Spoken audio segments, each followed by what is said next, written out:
was still a student, some friends from my hometown, and I decided to explore an old apartment building for a kind of scary night challenge. In Japan, we call this kind of thing kimodameshi.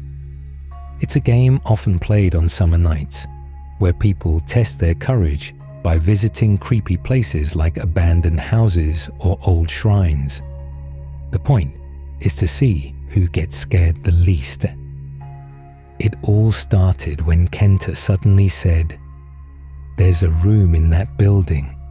They call it the Black Room." Black Room? What the hell is that? "I'm not sure," he said. "They say it's always pitch black inside, and people claim they smell strange things or hear weird sounds when they get close. No one can stay there long." "Sounds like a run-down vacant room, that's all," I replied, trying to sound casual. But the truth was, I felt a chill. Still, I laughed it off, pretending I wasn't scared. The building was 10 stories high, standing alone in a quiet residential area, slightly removed from the nearest train station. It was made of old stone and mortar, built more than 50 years ago. Ivy climbed up its top floor walls, giving it a strange, almost European castle-like look. The outer walls were faintly darkened, the paint chipped in random patches. It didn't seem very well maintained. Still, the automatic doors at the entrance worked, and the elevator was operational. Despite that, the place had a heavy, unsettling atmosphere. At 10 p.m., the four of us, Kenta, Takashi, Hayato and I, stood in front of the building, staring up at it. It looked completely out of place in the quiet neighborhood. "Did you guys know this place was on the news once?" Takashi muttered. "You mean the murder case on the top floor?" Hayato added. "It was a long time ago, but it was on TV. Most locals had heard about it. Whether it had been a murder or a family suicide, the details were hazy. None of us really wanted to talk about it more. Inside the building, the lobby lights flickered softly in the empty space.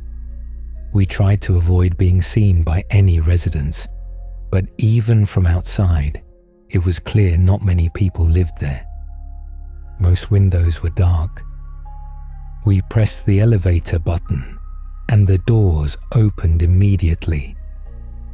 There's no 10th floor button. Huh, you're right. It only goes up to the 9th. Where the 10th floor button should have been, a metal plate had been screwed in to cover it. We exchanged uneasy looks. They say the 10th floor was closed off after the murder. The stairs are locked too. So how do we get there? I heard we can still use the emergency stairs. We took the elevator to the 9th floor. From there, we looked for the emergency stairwell and started heading up. Between the 9th and 10th floors, we noticed a small gap next to a locked door, just enough for someone to slip through. It looked like someone had pried it open. "We can probably get in through here," Kenta said as he slipped through the gap. The rest of us followed him without a word. The air on the 10th floor felt completely different. It was silent, like sound was being absorbed. The humid air clung to our skin. The concrete floor was dotted with dry stains, and the hallway smelled faintly of mold and chemicals. Even though the hallway faced outside and should have had some ambient light, it was strangely dark. The building wasn't particularly large, but we couldn't see to the end of the hallway.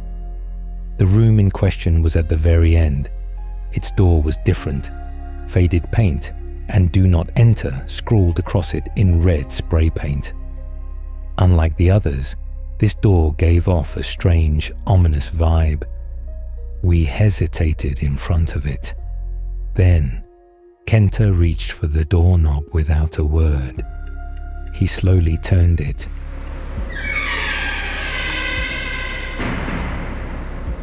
It's open. The door swung open far too easily. Without speaking, we aimed our flashlights into the darkness. At first, we saw countless thin black strands hanging from the ceiling. They looked like thread, or maybe torn curtain fibers, but there were far too many. They hung densely, covering the entire ceiling. "What is this?" No one answered. We stepped in cautiously, our flashlights illuminating more of the floor. The same strands were scattered there too. Some brushed against our shoes, and I felt a cold, slick texture through the rubber soles. Then, the light caught one of the strands more clearly. At its end, it had something like a root. That was when it hit me. They were hairs. The realization surged up with nausea. My whole body went cold. Everything in sight, black, wet and tangled, was human hair. No, it's hair. All of it. As someone whispered those words, we all moved at once. Screams and footsteps rang out. We bolted from the room. On the way down, I heard someone stumble, but I didn't look back. When we finally burst out into the night, none of us spoke. We were out of breath and pale. All I remember now is the heavy night air and the distant sound of insects. After that, none of us spoke for a while. We walked to the station in silence. Someone eventually muttered, "Let's just go home," and the group quietly broke up. Kenta, though, never said a single word. He looked pale and spaced out, eyes down the whole time. The next day, I had calmed down a bit and figured I might talk about it at school. But Kenta didn't show up. A week passed, still nothing.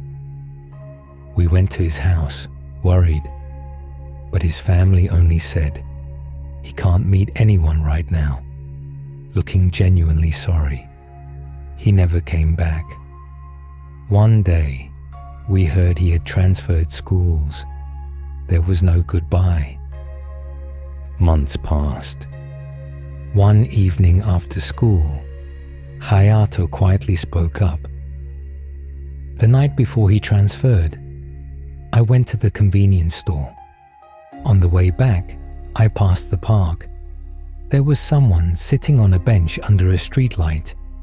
At first, I thought it was a homeless guy. But when I looked closer, he was stuffing his long hair into his mouth. Hayato paused. It creeped me out. I ran. But later I realized I'd seen those clothes before. That hoodie, those shoes, they looked like Kenta's. He shook his head. But that can't be right. There's no way his hair could have grown that long in just a few months. I didn't press him further. Years later, after starting university, I visited the site once. The building was gone, demolished. Nothing left but an empty lot. It was a windy day. A few strands of long black hair were tangled in the fence. I turned my eyes away and walked off.